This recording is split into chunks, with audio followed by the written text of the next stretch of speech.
Well, folks, here we are again for the main forecast for this next 7-day period. But before we get to that forecast, let's take a brief overview of the last week. Of course, last weekend we've seen the very cold air move into the state. And unfortunately, or fortunately, depending on your perspective, the Panhandle and portions of southwest Nebraska received anywhere from a trace of snowfall up to 6-7 inches in some isolated spots. So some welcome moisture.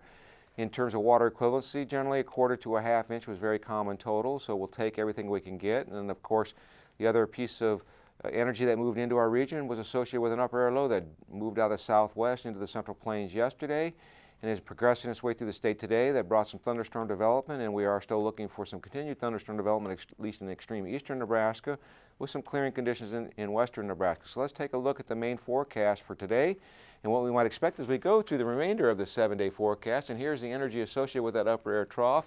We could see some thunderstorm development, particularly in east central and southeast Nebraska during the prime heating hours of the afternoon before the cold air starts to move in and the energy itself moves east of the state. Now, the only fly in the ointment for additional rainfall across eastern Nebraska will be if we get a line of thunderstorms developing from central Oklahoma up into central Kansas. That could rob some of the potential moisture coming into eastern Nebraska. But overall, we should see clearing skies in the west, and in the east, probably our clearing will not occur until we get into the late evening hours. Now, as we go into tomorrow, we'll see that trough weakens as it moves toward the northeast, and we'll see kind of a west-northwest flow. We'll see slightly cooler conditions than we experienced today. Highs will probably be somewhere in the low to mid-60s across extreme northeastern Nebraska. As you get closer to south and southwestern Nebraska, we still may make it up into the upper 60s to the low 70s.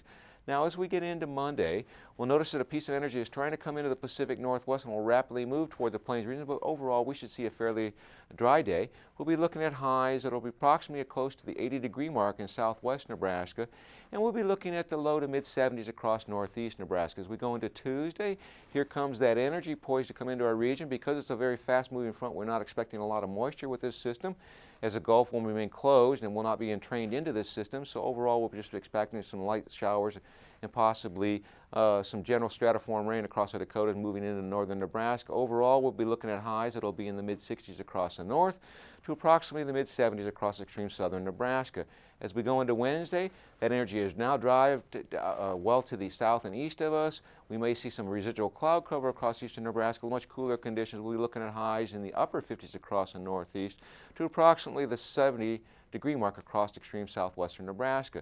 Then the high builds back in. We start to see warmer conditions. We'll be looking at highs 62 in the northeast to about 76 across the southwest. And we'll be pretty much benign conditions as we get into Friday. 58 to 60 in the north, to around 70 across the south. 8 to 14-day forecast takes the warm air to our east. And in terms of precipitation, most of the moisture remains south and east of the state.